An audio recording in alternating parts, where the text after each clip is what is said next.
Heart-start automated external defibrillators deliver life-saving therapy in an emergency. To ensure that your defibrillator is ready to deliver that therapy whenever an emergency occurs, it performs daily self-tests. It produces a single chirp or triple chirps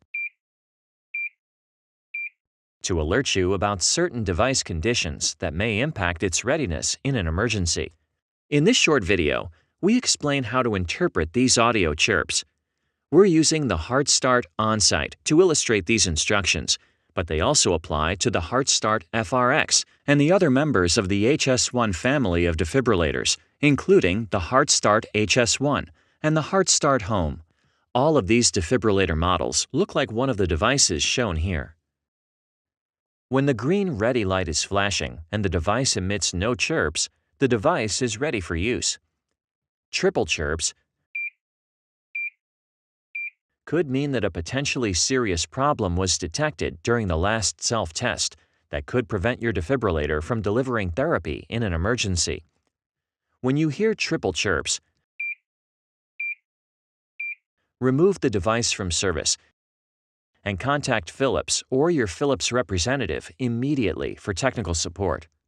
In the unlikely event you hear triple chirps during an emergency rescue, press the flashing blue I button and follow the voice prompts. Not ready for use. Remove and reinsert battery to test. Removing and reinserting the battery during a rescue can temporarily clear some errors and may enable the defibrillator to deliver therapy. Once the emergency is over, contact Philips or your Philips representative immediately for technical support. A single chirp indicates that the defibrillator requires routine maintenance, such as replacement of pads or installation of a new battery.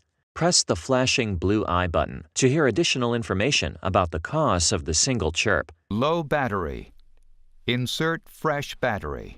Perform the necessary maintenance to resolve this issue and return the defibrillator back into service. This completes the training on how to interpret your HeartStart defibrillator chirp sounds. For additional information about the use of your device, consult the owner's manual